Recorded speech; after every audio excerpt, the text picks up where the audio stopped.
I'm not gonna chuck them under the bus.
I mean, that's who was represented there. I want more babies in the United States of America. Well, it's due to what's called the pro-natalist movement, and it's getting more popular because of messages from Vice President Vance and Elon Musk, who, of course, has at least 13 children with multiple women. CNN's Dina Dursun is out front at the 2025 NATO conference. Because yes, there is a conference. Raise your hand if you are a mom or a dad in the room here tonight. This is the war for civilization, and we are going to win it one life at a time. We are here at NATOCO, which is a gathering of about 200 people from all over the world who have come here because they all feel very strongly that the world needs more babies. There is a civilizational catastrophe coming. The way to solve it is to have sex. That's got to be the easiest pitch in history. Birth rates around the world are plummeting, and they think this is the issue of our time. It's a massive conversation. And that's why we need to encourage more people to get married and have kids.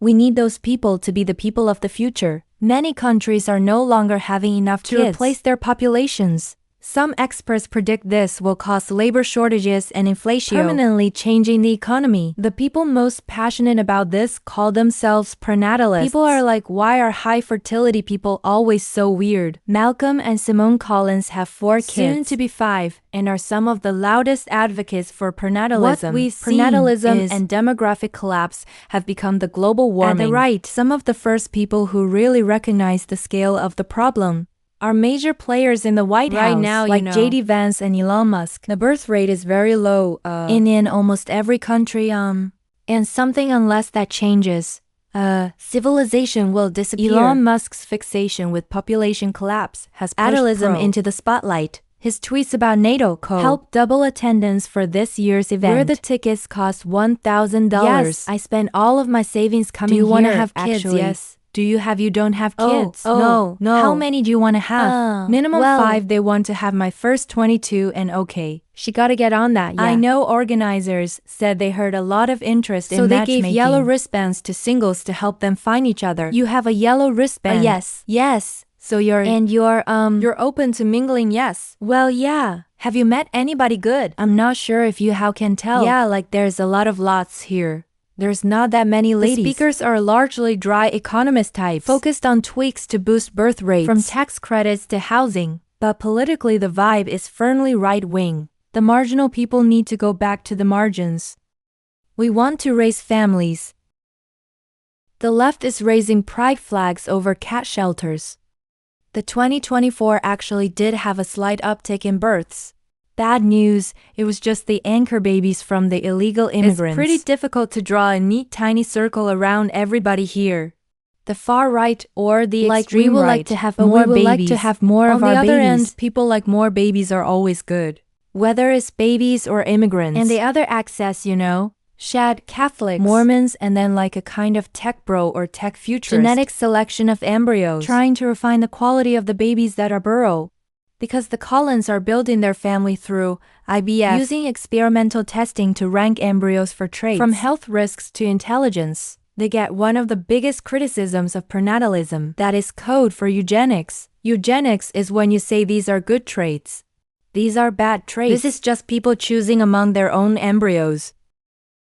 We're not talking about sterilizing people, or all the classic problems that are out there with eugenics. Ahead of the conference, press coverage called out some speakers as race science promoters, and eugenists and students accused the event of hosting Nazis, a criticism organizer Kevin Dolan dismissed. You can't be governed by people calling you names. I think that these ideas, they're not gonna come from people who don't want to hurt any feelings. Do you feel like there's a risk of alienating people with the kind of speakers you've selected? And that, yeah. Tenor, of course, yeah. Is that a risk for the larger cause?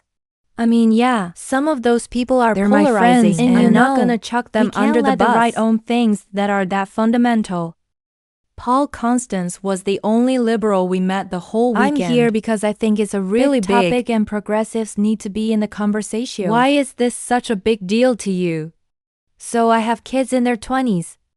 Young people today feel very hesitant or unable to form families. It's very easy to talk about cat ladies and to imply that people on the left don't care about kids.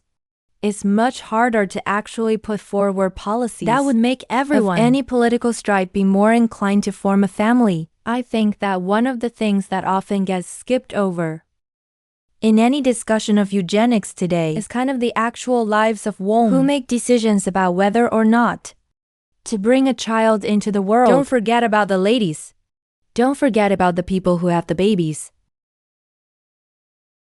And I think you can see that crowd is pretty homogeneous. Very white, largely male. You know, we heard many of the speakers had to drop out because they were pregnant, so lost a lot of women that way. A lot of men told us they were there repping their wives. You know, when you have a big family like that, to a conference, it becomes very expensive, and someone has to do that childcare. So I think this lack of diversity kind of shows. This is a self-selecting group. You know, this message is kind of staying within these bubbles for now. And while these people are quite panicked about this, you know, a lot of experts we spoke to for this piece collapse is really a little overblow. Yeah, it is amazing. Watching him, it's such an incredible report. But it did stand out so many white me. I mean, that's who was represented there.